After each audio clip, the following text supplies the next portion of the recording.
What's up, everybody? Welcome back to the channel.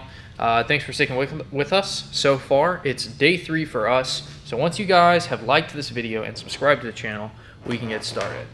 We got to cut a window, not here, but up there.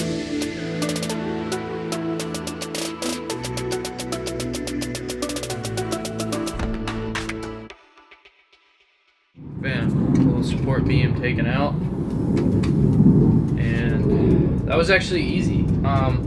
Some of them are attached in right on the wall, but this one was just attached right up here and right down here. So really simple removal, actually. Went well. And we got one more. So not all camper van windows are like this, but these in particular have 2 rings. They have an outer and an inner. So we've gone ahead, measured our outer. Using that, we measured our inner. Now we are crossing off our outer, and we're only going to cut this inner line here so that when the window is fitted up, it will sit in and not just go straight through. Unfortunately, no one ever sends a template with these. I think that would be like an absolute game changer if someone sent like a piece of cardboard in their thing for like how to cut a camper window. So what we did is basically just line this up, traced it out, measured the distance we need to cut in from, and then I'm just lining this up again and getting that measurement traced out.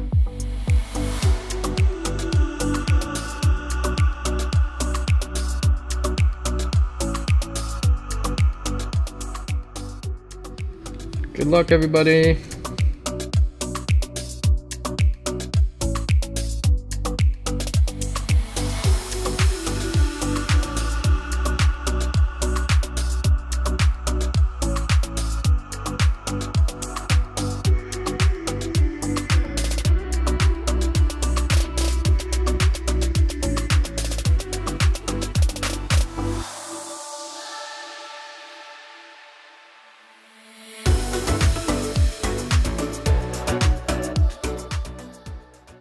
We are using this wood to basically make the inner frame.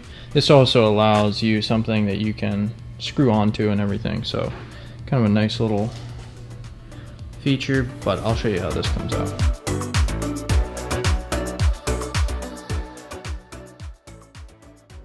One of the important things to remember when you're screwing in your window is not to start right like at the bottom and go all the way around and tighten everything down at the same level. So the way you kind of want to do it is to go like corner, corner, corner, corner, top, bottom, side, side, and that kind of deal. And you never want to tighten them all down the first time around. So get it tight enough that it's not going anywhere, and then you can always come back and kind of re-tighten in different areas. Little pro tip for you, but one window's in, the other window is going right over here. Which should be pretty sweet actually to have the kind of through windows. It should really open up the space a lot, so we're excited.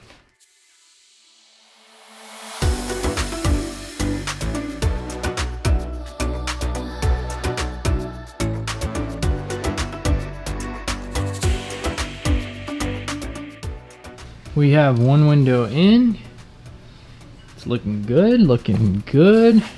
1, 2 is going in right over there. I believe while I'm installing the second window, Scarlett is going to get started on the insulation. We did 2 packs, and then we actually have a few left over from back there.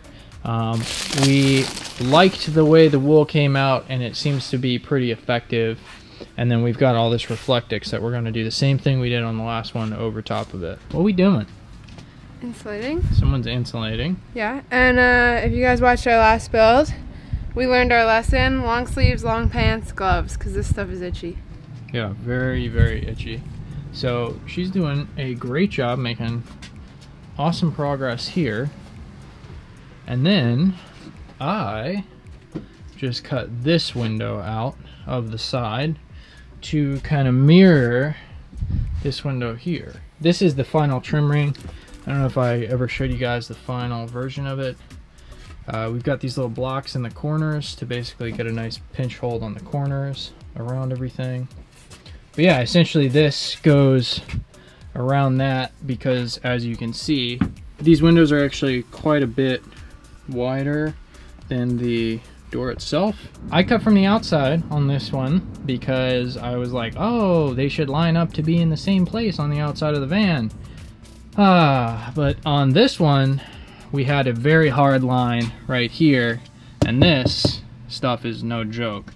And this is kind of the support frame of the upper part of the vehicle. So I cut from the inside and measured basically in the middle of that ring to get that.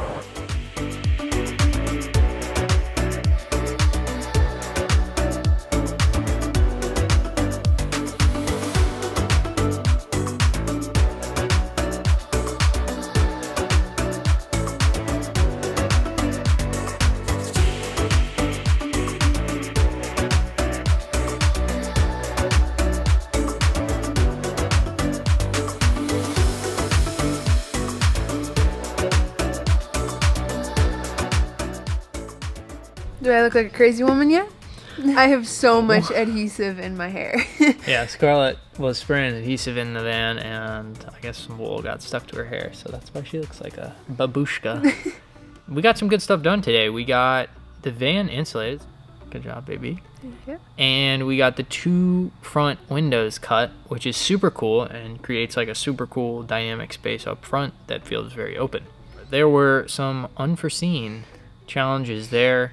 That's what happens sometimes, and we will catch you guys tomorrow. This has been day 3. We'll see you for day 4. All right, welcome back, everyone. It is day 4. I am getting started on the strapping today. So basically, I'm going to do all the wood beams that run down the walls and provide mounting points for us. We're going to be doing pockets for the bed so we can actually fit a full-size mattress in here. So I'm going to do that today as well, and then build the wheel wells, the wheel well boxes also. So that's what's happening for right now. Okay, so we have the cross beams going on, and if you guys watched the last build, you know why we do these across, because basically we have to bring the strapping out so that the walls can completely cover all of the metal pieces inside the van. If you see back here, what I did was wrap all of this in fabric. The taillights will actually be accessible through this hole right here, which is currently wrapped in fabric but could easily be cut open to access the taillights if they were to burn out. I am now pocketing out these, so I'll move the time lapse over there and show you guys how I'm doing that.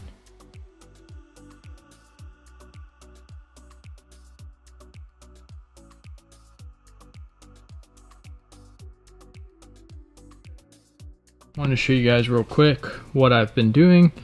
You get an extra 2 3/4 of an inch down at the bottom, which gives us 75 1/2 between the 2 walls at the very bottom. You also have a little bit more than 6 feet of space here, so if someone is slightly taller, basically they could sleep side to side, and it just opens it up a little bit.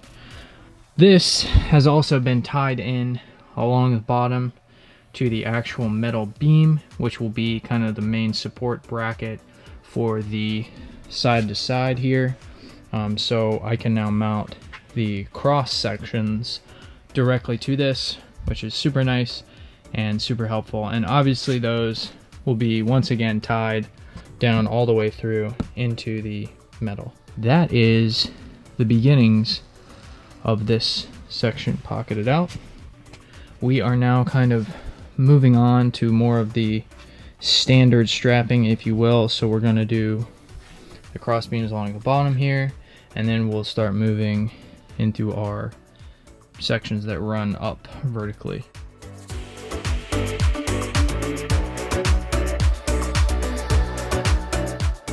So we're doing the strapping very similarly to the last van, so I'm not really going through every single detail of how we're doing it, but the main thing to keep in mind when you're strapping the vans is to make sure, if you want your wall to go all the way across, to make sure that you clear any of the weird metal pieces.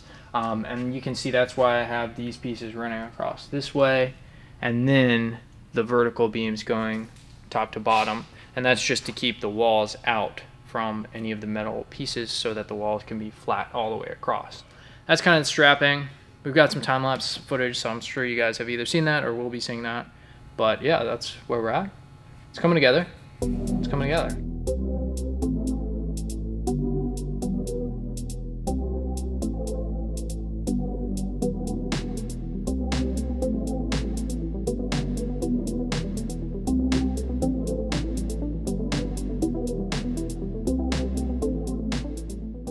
Last thing I think for today that I got done was box out these. You know, some people think that boxing them is a bit of a waste of space. We have found over the last 2 builds that this is the easiest format to work around when you're building. I also cleaned up this side since this will be visible, so a bit of an angle to clean that up. I did not really film a lot today. I know that this is very, very similar in many ways to the last build, and a lot of people have done pockets and window frames and stuff like that, so I didn't want to bore you guys too much, but I try to get some time-lapse footage of everything and kind of do little check-ins every now and then. But I believe it's either time for a Lowe's trip right now or a Lowe's trip very early in the morning, so I'm thinking right now, to be honest. It has been day 4. We'll catch you for day 5, which hopefully is going to be the ceiling and the walls. Welcome back to day 4 here on this van build. Scarlett is joining us today. Hey. I think we're going to do the ceiling and hopefully the walls today, along with some other trim pieces and all that stuff. So fairly similar process, but we'll take you guys through it again this time. Right? Right.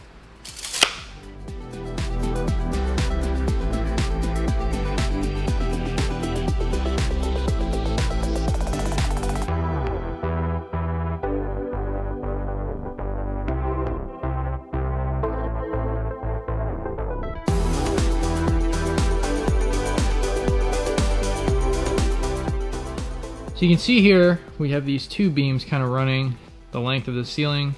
We just took a long time measuring both of those out and making sure they were 100% straight. And basically, this side is the support beam for our cabinets. So our cabinets will come out that wide. And on this side, we're gonna do a little 45-degree angle down into the wall, and that'll be our transition. And basically that gives us our ceiling cutout that we need to make, which Scarlett has just drawn right here. So these are our 2 fans, and we've just measured, you know, lengthwise the distance between from side to side. So basically our ceiling is going to be a rectangle, but we need to know where these cutouts are going to be for our vent fans. This is exactly what we did with our last build, using the pine beams to frame our ceiling cutout and our cabinets. And in theory, this will be easier in terms of transitioning this onto our plywood because it's just a rectangle this time. Whereas with our last build, we had cabinets running along both sides of the van, and then we also had kind of weird angles and contours that we had to mix in there as well. So in theory, this should be easier.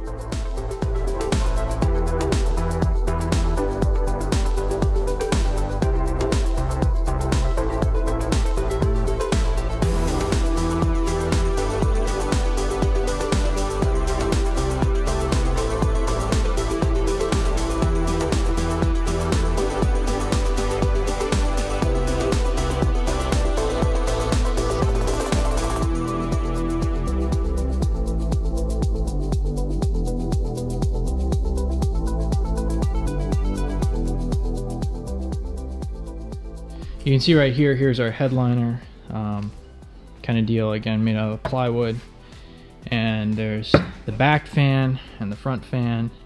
And then if you look right here, since this is almost 12 feet long, we did have to glue a piece together, so a lot of wood glue, which will be very sturdy. And then we have the center open, so in case a light ends up here or here, we don't have to drill through too and deal with all that.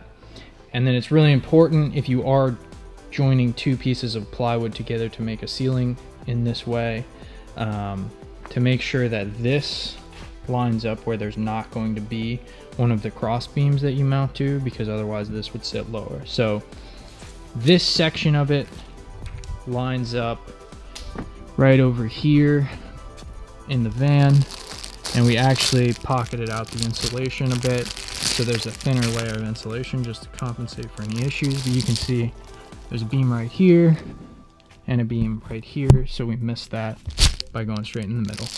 Everybody say hi to Lewis. Hi Lewis. What we're doing now, and what we did on our last build, is we took these pine beams, which are 1x2 top choice pine, which means they're 3/4 of an inch thick and 1.5 inches wide. Basically, we're going to take those and then rip them down in half like so that we save both weight and just the ceiling is a little bit lower profile. You could definitely do it with these, but it would be pretty bulky and pretty heavy. And we're going to try to save as much height as possible because I like to be able to stand on these. So that's the plan, Stan. And this is what we use on the door panels as well.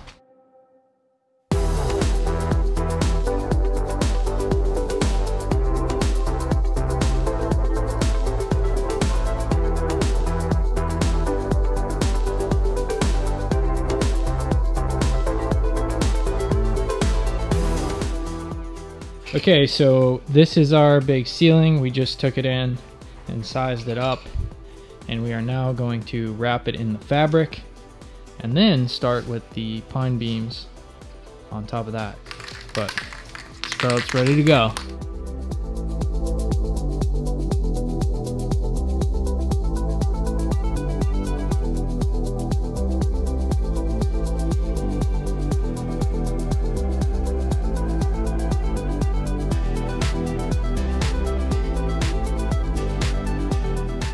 So I'm going to take you guys through cutting the holes for the center beam.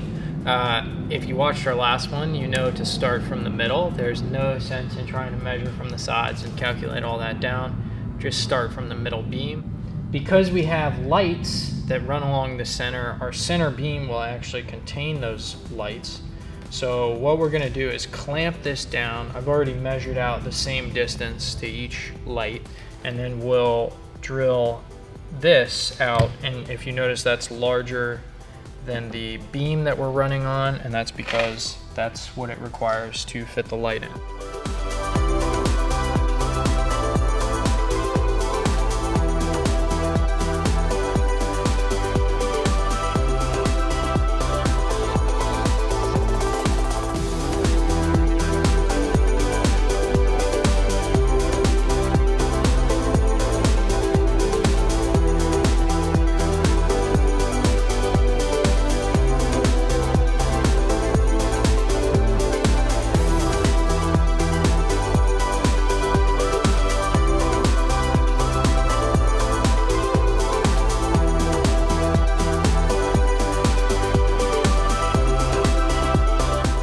Alright guys, this is what the ceiling is shaping up to look like. We are absolutely loving this ceiling. So much dynamic range within the wood itself, and then the lighter background really brings out this ceiling. So super happy with that. If you can't tell, yes, we have given up cleaning the shop. So you can see right here, these clips basically hold the light in like that. So they're very easy to just shove up once everything is connected, and they hold very well. So this is what they're designed to do. They're linked down below. If you guys like them, check them out. It's ceiling time. It's time to mount this big boy. Bigger than the last big boy. This is a big boy. Yep.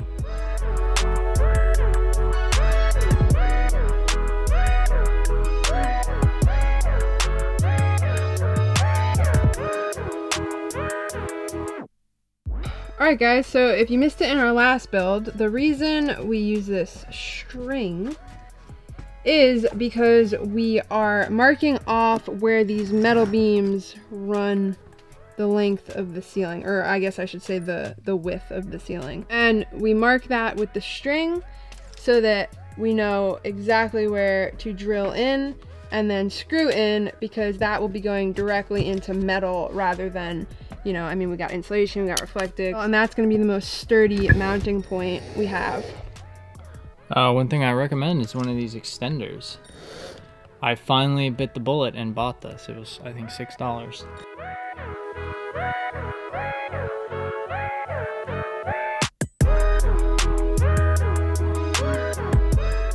Super sturdy. This thing's not going anywhere. All told, the ceiling isn't actually that heavy either. It's very light plywood with half-inch or half of these beams, so about a 1/4 inch pine beams on top, which is also a very light material.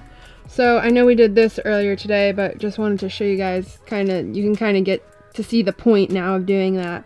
So this was our outline that we made our template for our ceiling, and then this will also be a mounting point for our cabinets that will come out to probably about here-ish. As you can see, this is not part of our ceiling. This is not stained. We did this before the whole ceiling. So this is independent from the ceiling, and we have a very thin gap, which means we did good on the outline.